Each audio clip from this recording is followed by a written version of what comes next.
The sun was hanging heavy over Cemetery Ridge, while the Union line was buckling like a rotten wooden bridge. Hancock looked up Plum Run, saw the gray wave rolling in, an Alabama brigade coming for the kill and for the win. He looked at Colonel Colville, said, "Sir, what men are these?"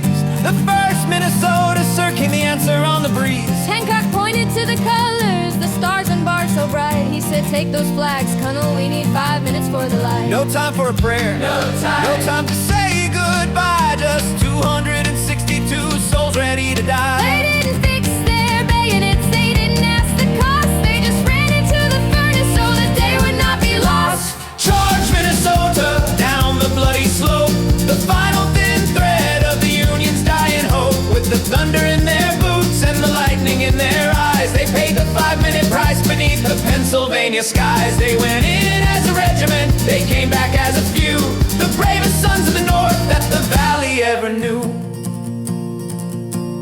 They hit the Alabama line like a hammer on a nail, through the canister and grape and the whistling laden hail. They were outnumbered 5-1, but they never slowed their pace, staring down the barrel of the Reaper's iron face. Colville fell and Adams fell and the colors hit the mud, but someone always grabbed them, dripping with the brothers' blood. They bought those 5 minutes, they bought them with their lives, for the mothers and the sisters and the grieving frontier was. But the story wasn't over when the sun went down that night. The remnant stood at the angle for the final desperate fight. Pickett's men were screaming, they were over the stone wall, when the 1st Minnesota rose to meet the final call.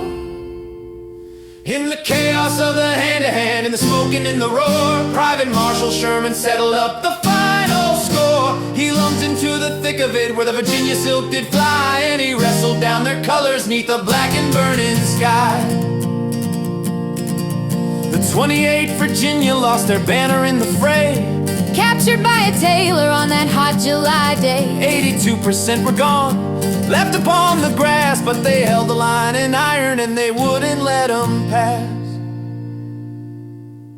Charge Minnesota down the bloody slope, the final thin thread of the Union's dying hope. With the thunder in their boots and the lightning in their eyes, they paid the 5-minute price beneath the Pennsylvania skies. They went in as a regiment, they came back as a few, the bravest sons of the North that the Valley ever knew.